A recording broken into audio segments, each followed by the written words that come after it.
Hi guys, මම ගයන් රාජපක්ෂ.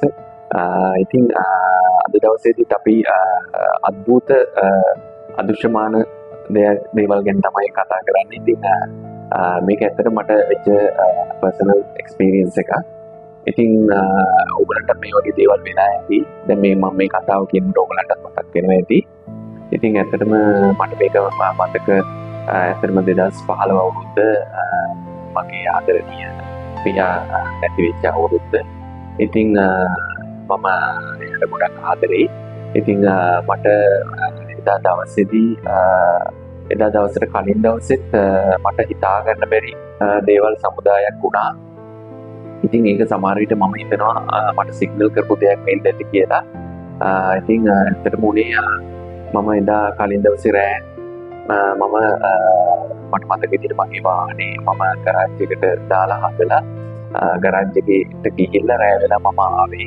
ඉතින් ඒ වෙලාවේ අපේ ගෙදර දොර ඉස්සරහම පූසෙක් අමුතුම විදියට නිකන් විලාප දුන්නා. ඉතින් මම ගෙදරට ඇතුල් වෙන්න යනකොටම තමයි මම මේක දැක්කේ. ඉතින් මම සාමාන්‍යයෙන් සතුන්ට හරි ආදරේ. ඉතින් මම ඒගොල්ලන්ට කන්න බොන්න දෙනවා. ඉතින් හැබැයි මේ පූස නම් මට ඇහැට නොගැටුණු කෙනෙක්. ඒක මට ඒක එලාම කියන්න පුළුවන්. මොකද මම සාමාන්‍යයෙන් ඉතින් ඉන්නේ වටේ පිටේ ඉන්න කට්ටිය ගැන දන්නවා. මම මේ පූසවන ඇත්තටම දැකලා නැහැ.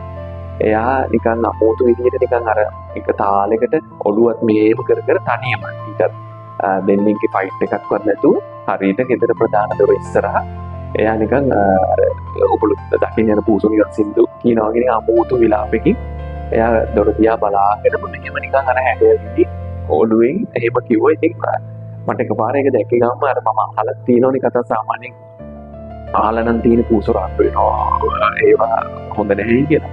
නමුත් මේ වගේ එක්ස්පීරියන්ස් එකක් මට ඇත්තටම දැක්ක මගේ ඇස් දෙකෙන් දැක්ක පළවෙනි වතාව. ඉතින් මට ඒක හිතා ගන්න බෑ. පස්සේ මම එනකොටම එයා මාව දැක්කට පස්සේ එයා ගියා ඒ පූසා. ඉතින් කොහොම හරි ඉතින් මට හිතත් නිකන් ගැස්සුණා වගේ. ඉතින් මොනා කරන්නද ඉතින් කියලා පස්සේ මම කොහොම හරි එදා දවසේ මම නිදාගෙන ඉඳලා පහෝදා වැඩට යන්න ඕන නිසා මම එතකොට ෆොටෝග්‍රැෆි මම ස්ටුඩියෝ එකක් පටන් ගන්න නැහැ. මම එතකොට මේ ලංකාවේ ප්‍රධාන පෙළේ තැනක රැකියාවක් තමයි නියත වෙලා හිටියේ.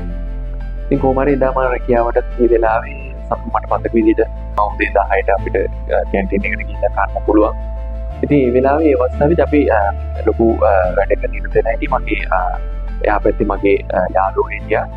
නිතරම මම එයාත් එක්ක තමයි ඉතින් ඔය කැන්ටින් එකට ගිහිල්ලා කන්න ඕනේ. ඉතින් හැමදේම දන්නවා එයා පැත්තේ ඉන්න පාර්ට්නර් කොහොමද කියලා ඔෆිසර්.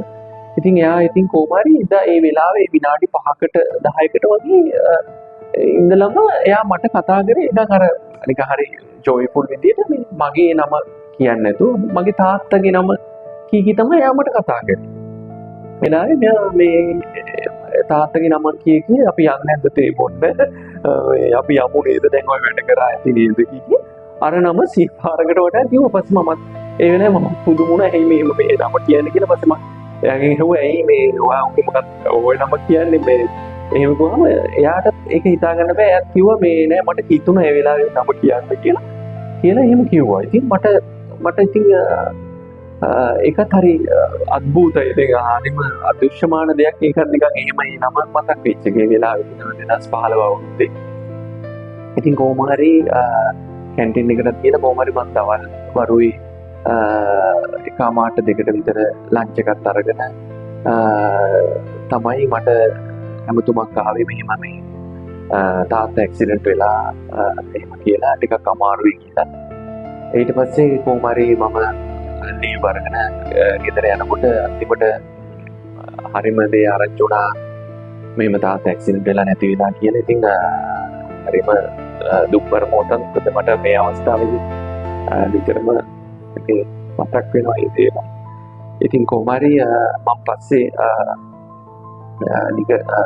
මම ටික කාලයක් ගිහිල්ලා මම පස්සේ ওই වෙලාවන් මේ බලනකොට මම බැලුවා මේ එතකොට අර උදේ 10 අතර අර මගේ යාළුවා මට අර කතා කරපු තාත්තගේ නමින් ආමන්ත්‍රණය කරේ. අන්න ඒ වෙලාවේදී තමයි ඒ අර ඇක්සිඩන්ට් එකට ඕන පහලා තියෙන්නේ කියලා මේ මට ආරංචි වුණා.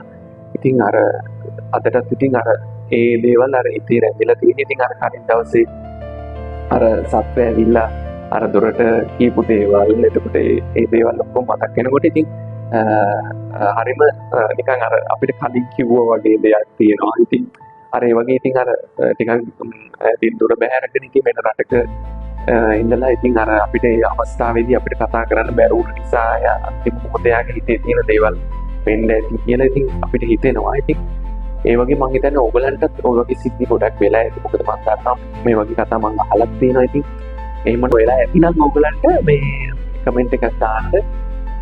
ඕගලන්ටත් වෙලා තියෙන සිද්ධි අපි සමග බෙදා ගන්න පුළුවන්. එහෙනම් ඉතින් එන ජය වේවා.